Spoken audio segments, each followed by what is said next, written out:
listening to Flop Culture. This is a podcast all about your favourite flops, the good, the bad, everything in between. My name is Fionnuala. I'll be your host today. I hope you're really well. I hope you enjoyed last week's episode. If you didn't listen last week, you should do that at some stage. But stay here for now because we've got some news to get into. The Madonna biopic is back on. Thrilled. The start of last year, January 2023, it said that this biopic wasn't moving forward, which was very sad. And even though it had been announced, I think it was the end of 2021, this film about Madonna's life, you were hearing reports of this kind of crazy, intense boot camp and like all the actors who were going for the role of Madonna having to prove that they could dance and sing, and the boot camp's taking hours. I personally can't wait for the documentary on that. If we never get the biopic, I want the documentary on this. But yeah, it's coming apparently. There's a potential title, Who's That Girl? A nod to her own 1987 song and film of the same name. She shared the news on social media, a couple of photos, her working on a typewriter, torture poets department, hello, and a script. So, very exciting. Madonna is very heavily involved. She has been working on the scripts, rewrites. She's working alongside Erin Cresta Wilson, who wrote Secretary. She was brought on after Diablo Cody stepped away, and Amy Pascal was also set to produce the movie originally. A lot of people have left. A lot of moving parts. A lot of people are back now. It kind of gives me hope and faith that Madonna is as involved as she is. But, I mean, also knowing Madonna, I could be talking to you in 6 months and being like, that's not happening anymore. Forget about that. Forget about that. This is not confirmed, but the frontrunner before the project was originally put on pause was Julia Garner, who people know from Ozark and Inventing Anna. Other people that went, I'm pretty sure I talked about this at the time, or could have been on bandwagons. Florence Pugh, Odessa Young, Alexa Demi. Where's Alexa Demi? Alexa Demi is thanking her lucky stars that Euphoria is coming back for season 3, even if it is going to be 2075 by the time that comes out. I'm excited. Are you excited? I'm pretty sure it's looking at a very specific, it's not like Madonna's whole life. It's a very like, as she's starting to break out and as she's starting to become one of the biggest things in the world, you know? I'm excited. I think this will be good. As I said, I think it's good that Madonna's involved, but I think that also carries risks because we want it to be a fully rounded project, girls, don't we? We want to see everything. At least I do anyway, especially after seeing her live. What do you think? How's Julia Garner going to get on? Are you excited? Let me know. On the topic of music, musical films, musical legends, let's talk about this week's flop. Burlesque had a lot going for it. 2 music icons in Christina Aguilera and Cher, a glamorous setting and a vibrant musical score. But where it struggled to sparkle was with critics and audiences alike. While Cher's performance and Aguilera's vocals won praise, people found the screenplay lacking and the plot cliché. However, the film, like so many movie musicals, has found a cult audience in the 2020s, thanks in part to social media. So, is Burlesque a classic case of high expectations meeting mediocre execution? Or has it proven to be a timeless movie musical? Joining me to discuss is broadcaster, podcaster, and co-presenter of 98FM's Big Breakfast, Brendan O'Loughlin. Enjoy! Brendan O'Loughlin, you are so welcome to Flop Culture. How are you? I am great. How are you? I'm great. I'm really excited because this is a title that comes up every time someone talks about Flop, and it's been long on my list. I've never watched it, and when I came to you and I said I'd love to have you, you were like, leave it with me, and you just sent me a singular image of Cher and Christina Aguilera putting on makeup, and you said, I found my flop, and I said perfect, because I've been dying to talk about Burlesque. Yeah, well, can we just start by saying Wagon Wheel Watusi? And Wagon Wheel Watusi to you. Thank you so much. Talk to me about this film. When did you first see it? Did you see it when it came out in 2010? I saw it when it very first came out in 2010. Myself and my friend Ben, at the time, we lived in Cineworld on Parnell Street. We both had the unlimited card. Loved the unlimited card at the time. Shout out. Yeah, and we both went to Cineworld to go and watch it. I'm assuming we went the week that it came out, and instantly loved it. Like, from the opening scene, you know, where kind of like the name Cher comes up and it's like the jazz hands are coming up from the bottom of the floor. I was just like, from the opening moments, I was like, I am going to love this movie and I'm going to rewatch this movie for the rest of my days. Like, what drew you to it? Was it the cast? Are you a big musical movie guy? Yeah, I do like a good musical, yeah. I don't like the musicals where they sing every single, syllable throughout the whole way. I like, the odd bursting into song. I guess the draw was probably primarily Cher, with a bit of Christina thrown in at the time for me. Did I know what it was when I was going into it? Possibly not, no. You were just like, Cher, sign me up, perfect. I was like, look, I've got the unlimited card, guys. There's a movie with Cher in it. Let's go. Let's go. Yeah. What's it about for anyone who's not familiar? Okay, so the best way to explain what Burlesque is it is... Okay, so the pop titans, you've got Cher. She is the owner of a burlesque club and it's failing. It's got money troubles and she needs to sort of save the club, right? That's what you've got going on one side. And then on the other side, you've got Christina, and she is this gal who's living in a small town. She's working in this kind of dive bar. She hasn't been paid in weeks. She's like, fuck this shit, I'm out of here. I want to go and become like the big kind of like star on a stage. So she heads off to the bright lights of... Is it based in New York City? I don't even know where Burlesque is based. I'm not... She comes from Ohio, and then after that... Yeah, and then after that we don't know. No, it's Los Angeles, isn't it? It is. It is LA. And it's like a dress Yes, LA. yes. That's a terrible impression. Yes. So Christina heads off and she comes across this burlesque club, which is run by Cher. So she goes in and she's absolutely adamant that she wants to get a job there. Ideally, she wants to be on stage with all the other girls, but she ends up basically just taking her own job as a kind of a server in the bar. And so she starts doing that, starts serving the bar. After she's already been rejected by Cher. Cher's been like, no, honey, like, I've got my girls, like, just go away, come back to me when you've grown up, sort of thing. She starts working the bar. She's like waiting tables, but the whole time she's got an eye on the stage. She's watching all the other girls. And then Cher is like, who's this one? Why is she working here? To this barman, Jack, right? Jack will become very, important to the story. And Jack is like, she picked up a tray. She started serving drinks. So Cher calls Christina over and she's like, girl, don't go behind my back. And there's a really good line in it where Cher is kind of like, okay, look, you can work here for a while, but don't ever cross me again. And Christina's like, sure thing, ma'am. And she's like, and don't call me ma'am again. And then Christina's like, okay, sir. And then it's just brilliant. So look, then Christina's kind of waiting tables, watching, and then eventually they hold auditions. Stanley Tucci is also in this, plays an amazing character called Sean, and he's sort of like Cher's right-hand man. He's kind of, making sure all the girls are zipped up, all the costumes are fixed and whatnot. So Cher and Stanley Tucci are holding auditions for new people to come along to the club, and it's very much dancing. It's burlesque and dance only. And Cher's whole point is, her character's Tess, is that they lip sync. And she's like... Yeah, she's the only one that sings, everyone else lip syncs. Yeah, she's like, I sing, everyone else lip syncs. They don't come here to hear you sing, they come here to watch you dance.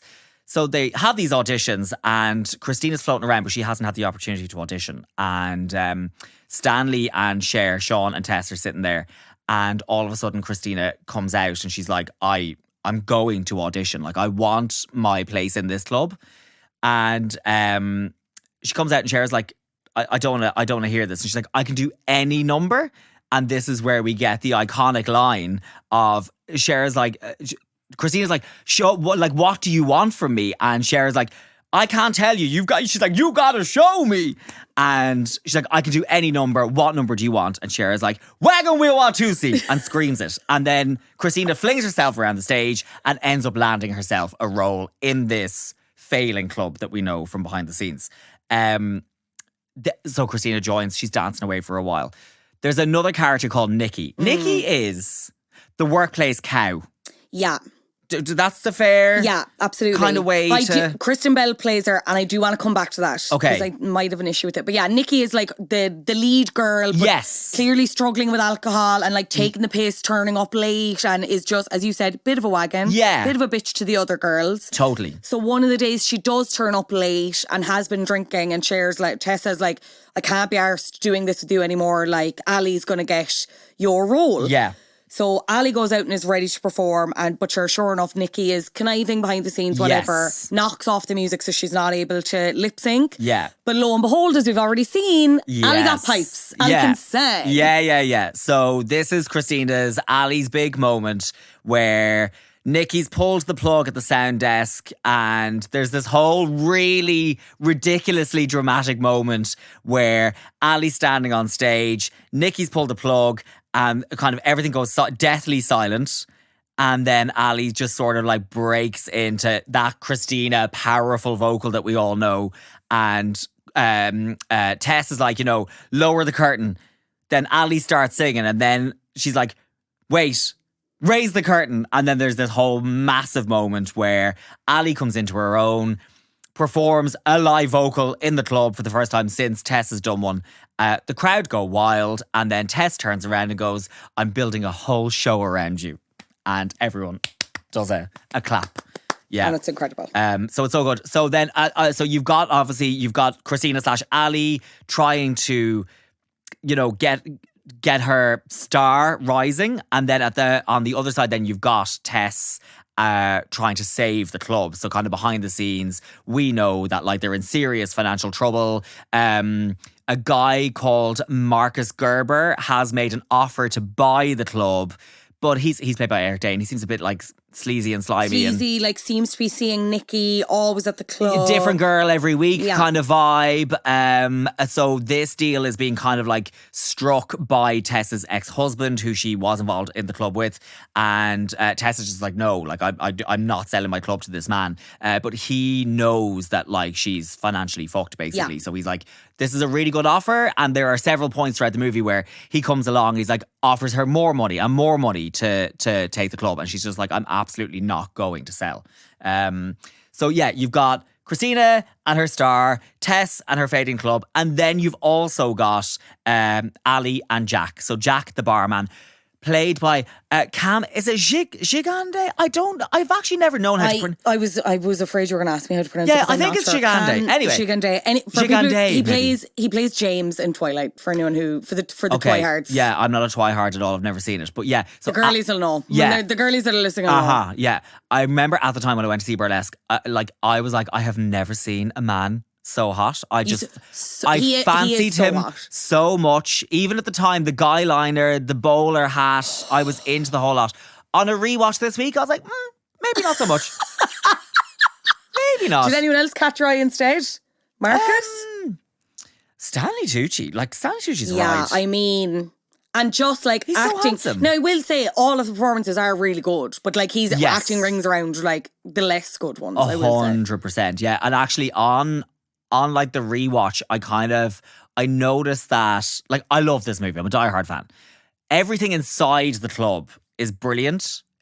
The scenes outside are not so great. Yeah. Like do you remember there's a scene at the start where Ali has just got to LA and she's like trying to find the apartment or trying to find directions, and like Christina Aguilera literally does this. She's like, I'm looking for directions. She's one finger on her chin and she uses a finger from another hand to point to go, which street do I go? Is that not how you think out loud, no? Yeah. Yeah, you just see me around town. Do you know what I loved? It was when she was writing that postcard back home, and it was a picture of her apartment. Yeah. I was like, what? Yeah. I was like, health and safety, guys. Yeah. And then she's like, Arrow. She's like, me, this is my window. So Jack is the guy who's behind the bar when Ali first gets into the club. And there's this whole will they, won't they for the whole movie. And what happens is that kind of dingy apartment that Ali moves into at the start of the movie, it ends up getting robbed. She's after taping her money in her little freezer bag, down the kind of cistern of the toilet. She gets back from the club one day. The place has been ransacked. She needs to leave. So she goes and stays with Jack in his place. And instantly there's a bit of, bit of tension. A little bit of friction, And what we learn is Ali had assumed that Jack was a raging homosexual. Yeah. Which she finds out the next morning while making breakfast in wearing very little clothes, that's not the case. And then she's like, oh my God, I shouldn't even be staying here. Not only are you not gay, you're actually engaged to a woman. So this goes on for most of the movie and you just know It's going to happen. Yeah, because the whole thing is the fiance played hilariously by Diana Agron. Shout out to my gleeks. When it was like cameo from Diana Agron, I was like, what the hell? Anyway, she's playing the fiance who was doing a play. So I think she's in New York. She's doing a play in New York. Yeah. And the whole thing is, she's supposed to come back, but she has to stay longer in New York. She's so like Jack's delayed. like, I can't afford the apartment on my own. So like, I'll sublet to you if you stay here. Yeah. So they kind of, as you said, it's this like friendship, but they're kind of like nod, winking at each other. I think he's realising the longer the fiance is away that he's like, I am in love with her. But she is also embarking on kind of a semi-relationship with Marcus as her star is rising. As you said, Marcus is like, hello, hot new young king. I'm going to kidnap you, which he essentially does, and they're all kind of laughing about it in the car. Again, I was like, please, do your telephone out, please. But they do find each other eventually. And she's also got the very sensible Sean / Stanley Tucci in her ear going, come on, I can see what's going on here, guys. Can you both not see this? I can see it. And Sean says to Jack, he's like, whenever the fiance phones him, to be like, I'm going to stay away a while longer. And he's like, oh yeah, what was that conversation about? Oh, let me guess. Her. So like Sean can see from his perspective that he's like, Jack, this relationship is not going to work. Yeah. And you and Ali are destined to be together. Yeah. Yeah. I will say, despite the finger thinking and pointing, Christina is like, for context, I've never seen this film ever. This was my first time watching this. And the narrative that I had been led to believe at the time of release and for kind of a few years after that was that this film was dog shit. Like this film was a certified flop. It was really bad. Yeah. Upon doing research, it actually kind of critically it was decently received. Not incredibly, but like decently received. And it made money. So then when I sat down to watch this, I was like, oh no, like I buy you as the kind of fish out of water / I want to be a star. Like I just watched Showgirls. We're doing an episode on that in a couple of weeks. And like to compare and contrast those performances, like, I don't know. I had very little faith in Christina and she did kind of pop off. And it does help as well then when she like, you are a pop star. Like you can sing. And not only can you sing like that. Yeah, you sing incredibly well. Yeah. Yeah. There is also an excellent line in this. So the character Nikki we spoke about, like she kind of the workplace cow. She was the main one. Then Christina comes in and sings whatever. And there's this great scene which references like Christina's vocal ability in the car park. Nikki's drunk. Cher is like, just get the fuck away from me. And Nikki's, I think it's probably my second favourite line after just Wagon Wee Wah Tootsie. Nikki turns around and in reference to Ali's singing live in the Burlesque Club, just goes, I will not be upstaged by some bitch with mutant lungs. What a line. And that's... Sorry, perfect. Christina Aguilera has mutant lungs in the most complimentary way possible. How does she do that run at the end? Showing Burlesque. Like when she said, it went, I'm not even going to attempt to do it now. But it was like a TikTok trend for a while where like good singers were trying to do it. It's just, she's phenomenal. I wonder, was it just because this was kind of amidst her like overall flop era? So then people were like, God, and now she's doing a film with Cher, God love her. Yeah. I don't know, maybe it was that.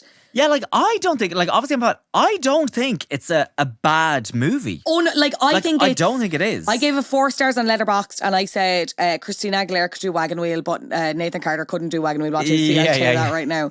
Like it's very, I think where it lacks is the writing is a bit cliched in some points. Totally. But at the same time, you're sitting down to watch a film like this. I think you know what you're getting. Yeah. And you want what you're getting. Yeah. Like if you're watching this with a too critical eye, I think you're not going to have any fun. And the whole point of this film is to have fun. Yeah. No, it is. It's cliche. It's easy. You know exactly what's going to happen next. But I don't say those things as a negative. I think that's like, sometimes you want that. Absolutely. Yeah. I think Cher's really good in this. This Cher's is like her brilliant. first, because she's done films before this, obviously.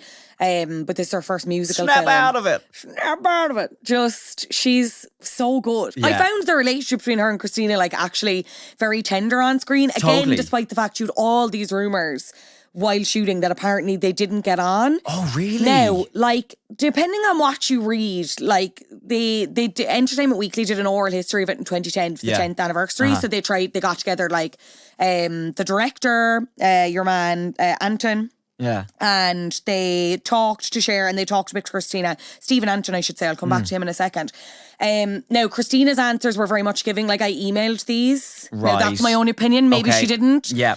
And it was very, like, generic, like, very nice, but very kind of media trained. Like, Yeah. this is what I'm going to say.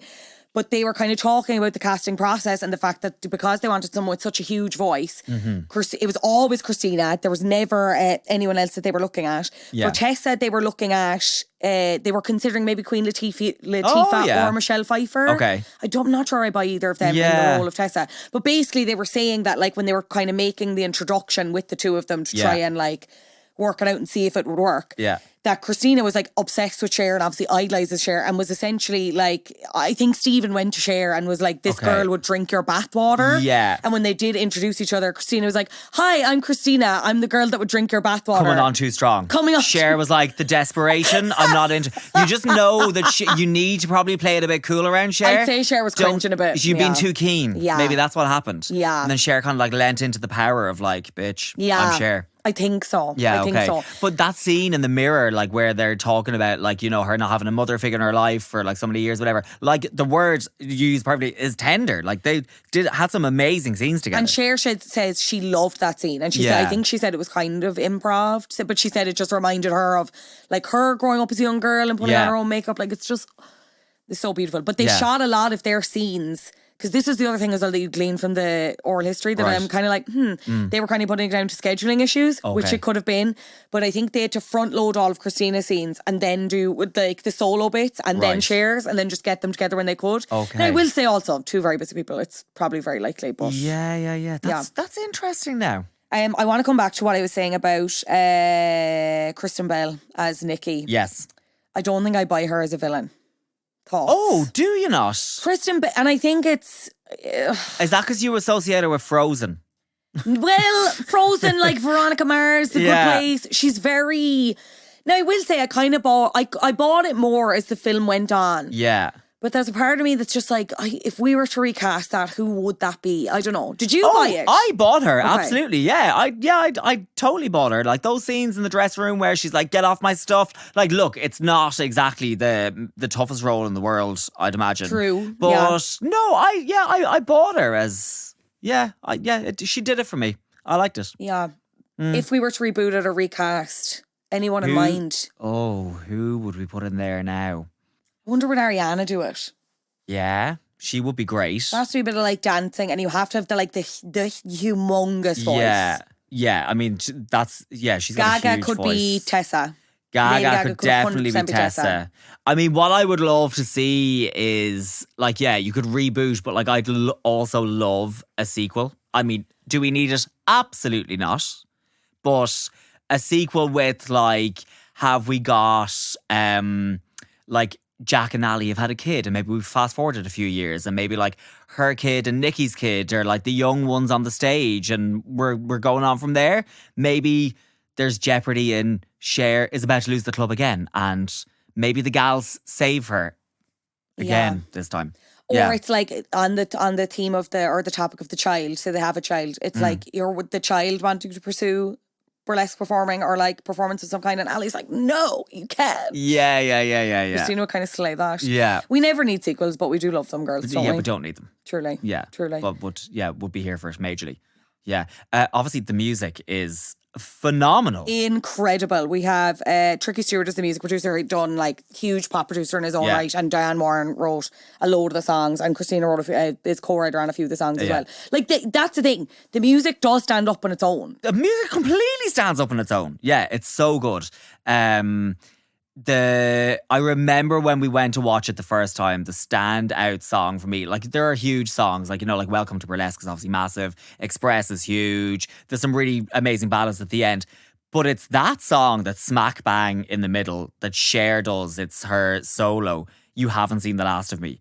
Like that for me, I guess the first time that I watched the movie, I think was the highlight of the movie for me. Yeah. And it wasn't necessary. It didn't really add to the storyline. Actually, a friend of mine said to me that song by Cher, You Haven't Seen the Last of Me, was going to be cut from the movie. Yeah, and Diane Warren, who wrote it, was like, I had heard it was gone. I was furious with them and then saw the final cut and she was like, all right, grand, brilliant. And then got nominated for a Golden Globe. Yeah, amazing. So there you go. I think it won a Gold. Did it win? I think it won. Won a Golden Globe, but it got nominated for something else. Yeah. Yeah. So, and there is really no point to it other than Cher doing amazing. I mean, I think it's because there's just so much else going on and you would kind of forget that, like, because you're seeing Ali kill all these class numbers, you kind of forget that the club is in the pits money-wise. Yeah. Like, Yes. I'm just looking at Ali being like, jaw on the floor, Christina Aguilera, absolutely slaying. Yeah, no, it's so good. Yeah, that song I just loved. And there's one near the end where, when I did my rewatch, Christina almost looks like AI. Like, I don't know what filter is going on, but it's one of the songs at the end. Oh, her and Jack have finally got together towards the end of the movie. And she's doing this gorgeous number. There's like this off the shoulder, kind of like turquoise colored dress. The hair is up. But it like there's a Snapchat-esque filter going on the face, but she looks phenomenal. She looks great. Yeah. Killing it. Love it. We are going to take a very quick break. We'll be right back after this. I meant to come back to Stephen Anton because obviously I was researching this and I was like, Anton, why is that like tickling my brain? Why is the second name tickling my brain? He is the brother of Robin Anton, who started the Pussycat Dolls before they were like before Pussycat Dolls were a pop act, they were a burlesque act. Yeah. And Christina had actually performed, I think, in one of the original iterations of that show.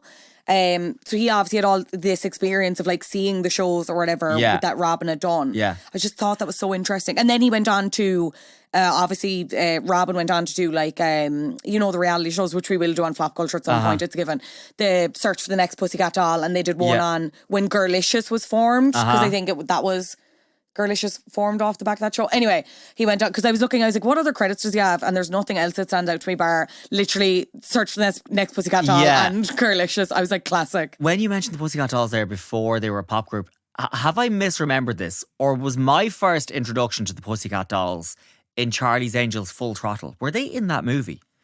Did they dance in that? Like, not sing? I think. I haven't seen that film. And that's another flap I want to do if anyone wants to do that. It's a great one. Yeah. I think the Pussycat Dolls were in Charlie's Angels Full Throttle. As like their launch. Is Adam Googling? I am. Adam's Googling, thank God. Adam's Googling. Thank you, Adam. Got that first, Charlie's Angels, brilliant. Speaking of when things shouldn't be rebooted, had you watched the most recent reboot? This is such a tangent, but anyway, you're just not. Yeah, so you're probably better off. No, not for me. We don't need that knowledge. Did not know that connection was there. That they were. Yeah. So there you go. Wow. As we mentioned earlier, like it was like reasonably commercially successful. Like I think it did end up making back its budget, and then this is still kind of prime DVD time-ish. Yes. So it made a lot in home video sales. But in fairness, like it came out at a very like big time for other titles. So it came out in Thanksgiving, before Thanksgiving in the US. Yeah. But it came in behind. You've Harry Potter and the Deathly Hallows Part 1. You've Tangled. Like it was just a big time at the box office. Chronicles of Narnia, The Voyage of the Dawn Treader, The Tourist, like Harry Potter's still rocking around there. Yeah.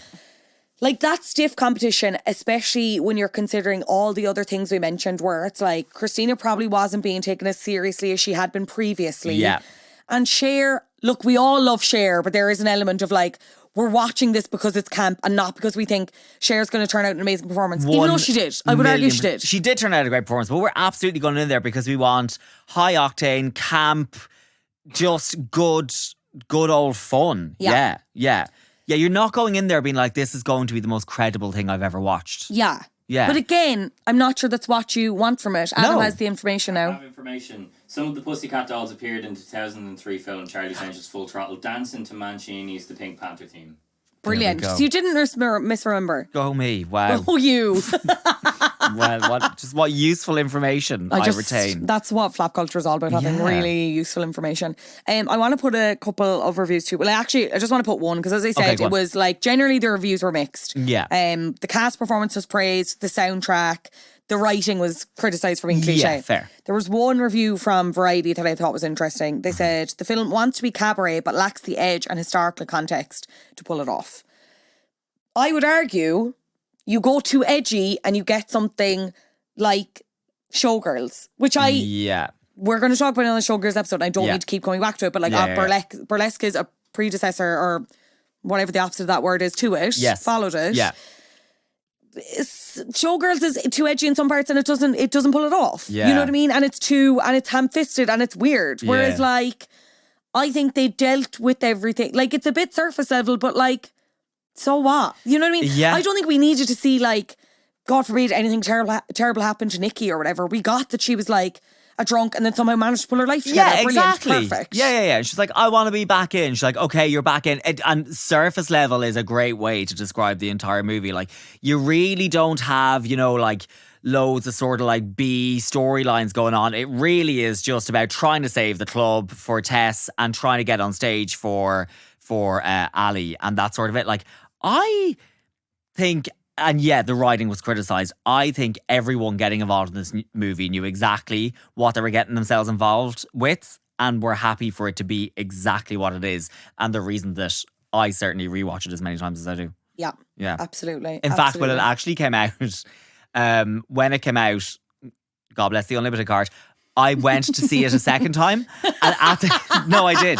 You're the only reason this made money at the box seriously. office. Yeah. So I went back to see it a second time when it came out. So within the first week. And at the time, I was working with Panty. So Open FM was this like a temporary LGBT radio station that was around for Pride of that year. And I was producing the Panty show.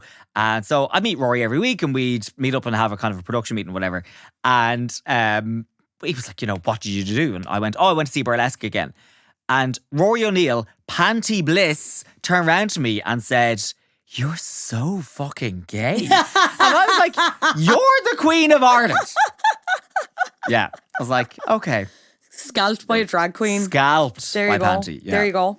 It's been adapted into a stage musical and it's actually only opened, so we're recording this the end of June. Yeah. It literally opened this week and from what I read of the reviews, pretty good. It's supposed to be amazing. Todrick Hall is in it. Yeah. He was the only kind of, again, if you're more of a theatre person, I'm sure you know some of the other names, but going down very well. Would you go see it? Would you have any interest? I have booked tickets. Have you? I booked tickets Where are you literally going to the see other day. So it's in Manchester until the end of July, maybe. Then it goes to Edinburgh and then it's back in Manchester in October, November. So I'm going to go in October. Amazing. I want to let them have time to bed in, do all that. I don't want to see or read too much about it because I want to just go and kind of be smacked in the face. But from the pictures that I've seen, the staging looks amazing. Yeah. And the little bits that I've read, the reviews are really good. Now, obviously, the kinds of people that are going to see Burlesque, the stage show, are the people that will be listening to this episode who are the total Burlesque stans. So they're going to go, and chances are they're probably going to go, although I don't know, if I went and it was shit, I'd be like, no, that was shit. I see, but the thing is, I think they have a lot more to play with because of how it's built this cult status. You know what I mean? Because as I said, it did have this kind of reputation as being a little bit shit when it came, and it was at that time where it was I don't know, I feel like people weren't as publicly able to be I like this because it's I like this because it is shit and it's fun and I'm allowed it because of all those, you know what I mean? This is very era of where guilty pleasures exist, whereas now I feel now people are there's no such thing as guilty pleasures, we just we like. Don't buy into the guilty pleasure thing. No, neither do I. That's the whole point of this podcast. Yes. But I think I think with this now, I think they have room to have a bit more fun with it. You know what I mean? Because obviously I think there are funny moments in the film, but Christina and Cher turning up and they're turning out and they want to do the best they can. And they do. Yeah. But I think with the stage show, then you've just way more room to poke fun at it and how camp it is and ham that up without getting too hammy. So I think it's going to be brilliant. I'm so jealous of it. And also the literal story lends itself to being a stage show just perfectly. That's what it is. It is a show on a stage. Yeah. Yeah. Oh, I love it so much. Anyone who's not convinced yet, who's still listening, and they're not on the what to see wagon, the wagon we want to see. Yeah, wagon we want to see. How would you convince someone? What's your closing pitch as to why this isn't a flop and it should be embraced wholly by all? This is a joyous, camp, fun, easy watch, and I say that with love in your heart. With love in my heart, that stars the icon that is Cher, the icon that is Christina. It is a sort of a almost rags to riches story involving air rights. Did you know what air rights were before this? Before we finish. Are air rights an actual thing? I think so. Is this a real thing? Before we finish, you need to explain that because I actually went to ask you that. Okay. Because it's this whole la la la, it's burlesque, I'm in love with this bartender, ha ha ha, economics, yes. economics. Yeah. Explain what happens at the end. Sorry, the big bad villain, when we were kind of getting into the story, the big bad villain, Marcus Gerber, is this developer who ends up kind of like wooing Christina for like the mid portion of the movie. He's the one that's trying to buy Tessa's club. And Tessa's like, no, you're not I'm not selling. Christina ends up back at Marcus's place where he's got this kind of model of what he intends to build where the club is. And Christina's like, what's this? And he's like, oh, it's a 20-story, apartment block. And she's like, but what about Tessa's club? And he's like, it's business. So they're in Marcus's gorgeous mansion, like if you imagine like kind of selling Sunset vibes, overlooking the Hollywood Hills with this gorgeous view. And Christina's just like, oh my God, the view is amazing. He's like, oh yeah, air rights. And she's like, what the fuck are air rights? And he's like, see that building there? I own everything above it. So he reveals to her that to keep the view of his gaff, he's paid a fortune to stop the person across from him building any stories higher. Which then in the end, Christina goes running back to Cher to go, I've got this, I've solved it. You don't need to sell the club. What you need to do is sell the air above the club to the developer across the road who's just built these massive apartments that he's going to try and sell for millions and millions of dollars, which of course it won't be worth that if her club is flattened and a big tower goes up. So that's how it's all tied up in the perfect little bow at the end. It's so good. The day is saved for everyone. And then also, Cher gets to finally get rid of her ex-husband out of her hair because she gets to buy him out. And he's like, oh yeah, you're really going to buy me out in the next 24 hours? And she's like, in the next 24 seconds. Oh. Your Cher impression is very good. Thank you. Many years. You've been working on that. Many years, yes. We need to set the sequel in Dublin, with all the developments going on. Yeah. And it's Davina Devine's Thirsty Thursdays. Johnny Ronan's the developer. We have to save the George. Yeah, Johnny Ronan's the villain. Yeah, absolutely. Okay. Why should people watch it then? Okay, because it's just a bloody great movie, in my opinion. The music is genuinely like, look, if you're not into musicals and you're not into, it's not going to be your kind of movie. Yeah, I will say that. If you're listening to this podcast, the chances are you're probably going to be into it. Yeah. Yeah. I'm not a huge musical person and I enjoyed it. Because as you said, it's not incredibly in your face, but there are musical numbers. Yeah. So just lean in. It's a great movie. Cher, Christina, great musical numbers, great performances. It's an easy watch. There's a great love interest. Everyone's gorgeous. And yeah, it's genuinely just brilliant. I only introduced my mom to it for the first time a few Christmases ago. And she adore. It's her most rewatched movie. And she gets really upset when it goes off Netflix. Because the way they put things come on and off. I think it's currently off and she's not happy. Not good enough, guys. I genuinely think you will, if you haven't tried it, give Burlesque a shot. You're going to love it. And it will become one of those ones that you rewatch. 100%. I love it. I can't wait to watch it again. I can't wait. I'd love to watch it in a cinema or as like, we keep referencing drag queens and drag shows or whatever. I'd love to see a drag show of it. Like, yeah, 100%. So good. Yeah, so good. Brendan, what a pleasure. You're welcome back anytime. I think you had a few other picks, so I have a few others. Soon. Yeah. I will. Maybe you have to come back to do Charlie's Angels full throttle. Maybe you've said it. Yeah. Where can people find you if they want to find you? Where can they listen to you? Oh, they can listen to me on 98 FM, The Big Breakfast, every weekday with Rebecca Shackleton. And if you'd like to find me, I'm most active on Instagram, really, at Brendan O'Loughlin. Stunning. Brendan O'Loughlin, thank you so much for joining me on Flop Culture. Thank you. Thank you so much to Brendan. I'm going to leave all of his links below. Check out Shrine Podcasts, wherever you get podcasts. If you're into TV, it's an absolute must. And you can hear him alongside his lovely co-host Rebecca on 98 FM's Big Breakfast, Monday to Friday from 7 a.m. From music to certainly more music, it's certainly music. Top of the flops. You're a flop. It's a flops world. And we're lucky to be living in it? Question mark? Katy Perry. Catherine Hudson. What have you done? You're a pink pony girl and you dance at the club. Horrific. We have talked in previous weeks about Katy Perry, new single, Woman's World. And I said, you know, we go into this with an open mind and an open heart as someone who is hugely into pop music, hugely craving maximalist music again. Am I a Katie cat? Perhaps. I really, really adore Teenage Dream and I like Prism. Teenage Dream came at a very pivotal moment for me in terms of me liking popular culture and engaging with music and popular culture in that way. This is peak internet, like social media era, like music video era on YouTube. It was this convergence of all these things that just made me kind of fall in love with Katie and fall in love with the music. And then we had to witness, no pun intended, this absolute, like, it seems like this colossal fall from grace with Witness and Smile and probably now this new album 143, which is coming September 20th, I'm pretty sure.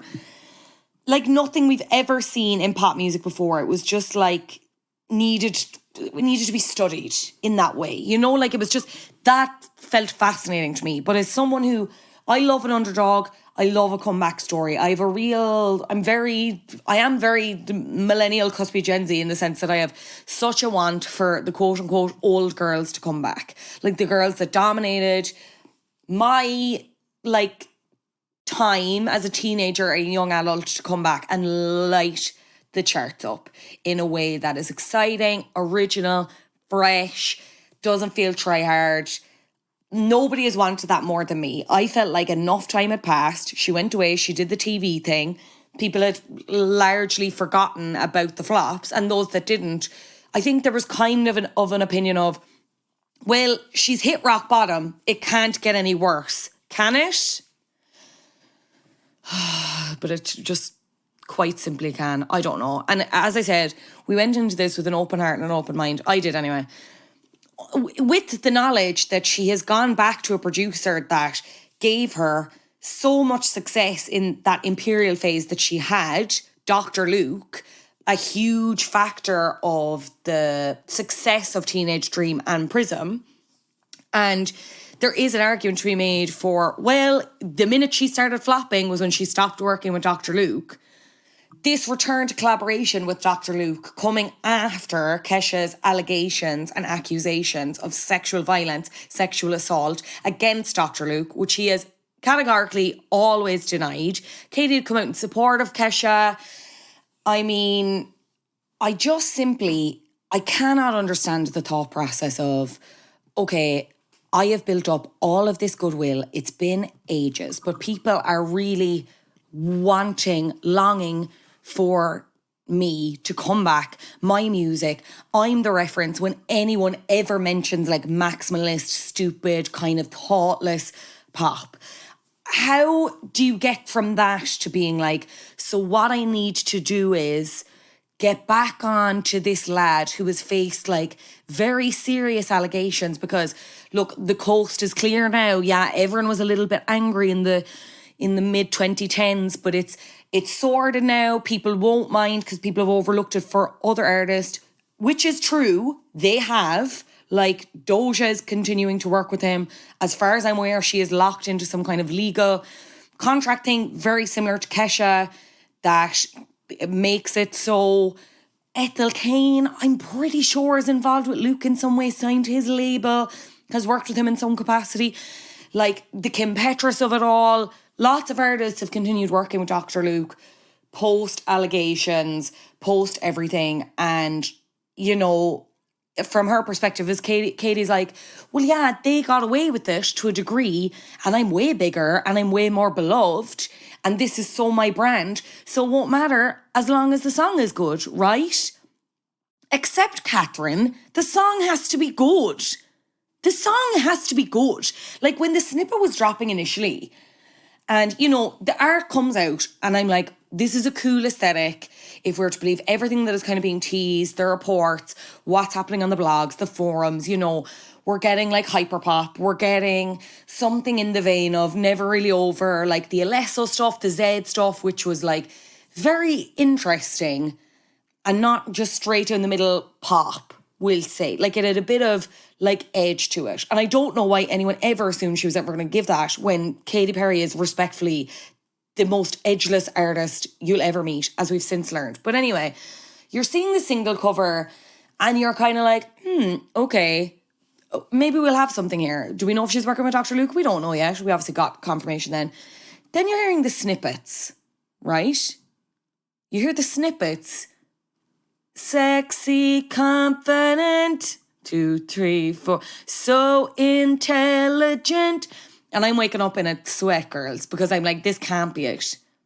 This cannot be it. Maybe this is a shitty verse, okay? Maybe the chorus is better. The chorus is better. Is it? Obviously, it's very taking after Lady Gaga's Stupid Love and getting a lot of the Pointer Sisters, We Are Family. She sounds good. She sounds good in the chorus. But this feels like first draft of a song. It feels like maybe all of the rest of the time was spent on marketing, drawing up this aesthetic.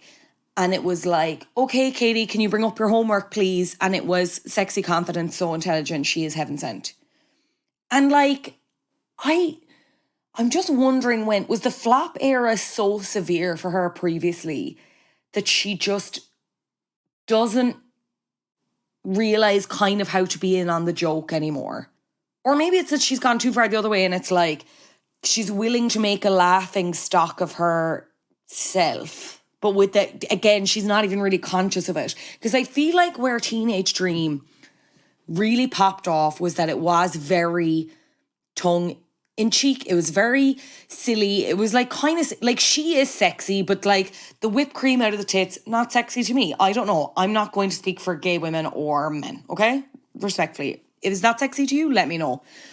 It was all, you know, she's going in granny drag in the birthday video. Like it was like she was funny, and at times she could be in on the joke, but then other times she was the master joker. And like she built the Las Vegas show around, you know, she's talking to a toilet. It's all a bit stupid. It's all a bit silly. And you know what? Maybe it's our fault, girls. Maybe we asked too much of her, because all we wanted, and what a lot of pop fans were saying was, we need stupid pop back. We need to bring back the nonsensical, silly, just glossy, four to the floor pop songs. That's what we need. And Katy Perry said, okay, bet. Here's a song that when you listen to it, your brain is actively going to start atrophying.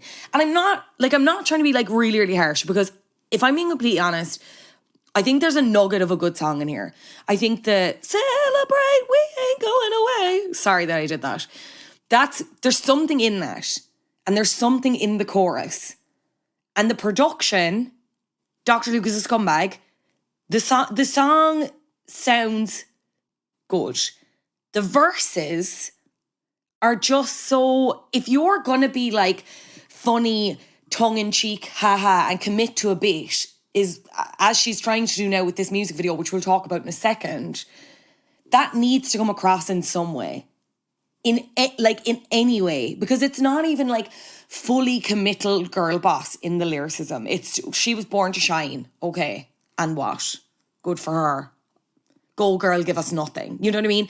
It's so slick and like there is nothing to grip to. There's nothing to grip to with this. And then you have the fucking colossal failure, which is the video, which is like a lot of aesthetics cobbled together.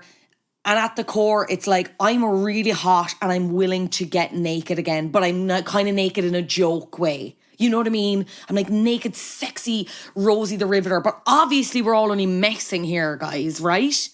And she's had to come out since and be like, God, I'd love to even try and explain the music video here now for anyone who's not familiar, the music video to Woman's World on this podcast. I would be unable to do that, because she has now, like, it comes out and everyone watches it. And again, as I said, it's very like, I'm very hot, I'm very thin, you know, here are my boobies. And she looks great. I don't want this to get into, like, whatever. She looks great. That should also maybe kind of be irrelevant to the music in some ways, I think. I think anyway, we're getting down a different track there. But anyway, there's no denying she looks incredible. She looks absolutely incredible. But it's like, it was like everyone was saying things in a boardroom and everyone wrote it on a spider map thing. Lots of words. Rosie the Riveter. Whiskey. Women don't drink whiskey. Ha ha ha. And again, she said to come out and double down and be like, no, like it's parody. We're all only taking the piss. It's only a joke. Ha ha. I'm in on the joke. Ha ha. All the girlies are in on the joke. We're pretending to be weeing. I get that. I get that first half of the video, but then explain the second half of the video. Explain the second half of the video. It's the first half of the video is her, Rose the Riveter, as I said, builder, drinking whiskey, pretending to piss in a urinal, like doing gua sha, shit like that. The second part of the video is that she gets hit by an anvil, and then in the second part of the video, she is reborn. She's like a sex doll reborn in huge boots, needs to get petrol up the arse for some reason so that she can operate. She meets a girl doing a TikTok dance and gets her to stop and takes away her ring light, which is shaped like the female symbol, which I will say I did kind of enjoy that. But you know what I mean? We're all, like, we can all say things. We can all pitch things in a room and go, Trisha Paytas. But, like, what was the execution here? Like, we talked in Burlesque there about, like, you know, were the expectations too high and then the results just mediocre? I think there's a bit of this. I think we hoped too much of Katy Perry, myself included, which was dumb. I think it was dumb to look at Katy Perry as an artist so stuck in that era, unable to get out, like, thinking that that's what we wanted. And I mean, it was to a degree, but when we say that, we wanted in, like, the production, and we did want it in this, like, silly, campy video, but not in a way that, like, undermines the song entirely. Like, the song and the video don't match at all. At all, like. And then on top of that, even if she's not positioning this as, like, a feminist anthem, calling it Women's World and, like, having a video that's, like, taking the piss, you have worked on this song with someone who has faced really serious allegations against women, like, women who are your peers. It makes... because when all of this was coming out then still, I was like, she must be legally tied to Dr. Luke in some way, because on what planet would you be like, this will be fine? Bar looking at other artists who've quote unquote gotten away with it. The mind boggles. My mind is so boggled. I can't even begin to explain it, like. Anyway, it's been universally critically panned. Rolling Stone, The Guardian, Pitchfork, and singles don't usually get reviews, so that might highlight how terrible it is. I have wondered, like, whether it's a thing where we'll go back on this because it, you know, in a camp way, will it get this, like, cult following? Or will people listen to it ironically? I don't think so. Even on, like, further listens. And especially given, if anyone hasn't watched the interview she did with Zane Lowe for Apple Music, they're previewing a lot of other songs off that upcoming album. And they're way better than this. They're just so much better. I don't know how nobody in the room said no. I don't know how one person wasn't like, should we reconsider? Should we reconsider, given we have clearly lots of other music in the vault? This isn't the message we want to be coming back with, especially given that there are going to be huge questions around who Katie's working with. I really don't know. I don't know. Top of the flops indeed is all I'll say. We've no idea about chart positions yet, but I mean, I can't imagine it's going to be good. Can you? Imagine this being a bigger flop than Change the Rhythm. Like, wowee. Looking forward to revisiting this, the full episode on Katy Perry's flop era. Honourable mentions for Top of the Flops this week, I have to say Eminem, who also released a dog shit album, The Death of Slim Shady. We talked about it previously on this podcast about him coming after Megan Thee Stallion. The album, again, Pitchfork dabbed it in. I think it got in the high 4s, which is not good. Maybe 4.8. Don't listen to this album. It's giving old man yells a cloud. It's giving, I just learned what a pronoun is, so I'm going to take the piss out of it. Gen Z, little sensitive little bitches.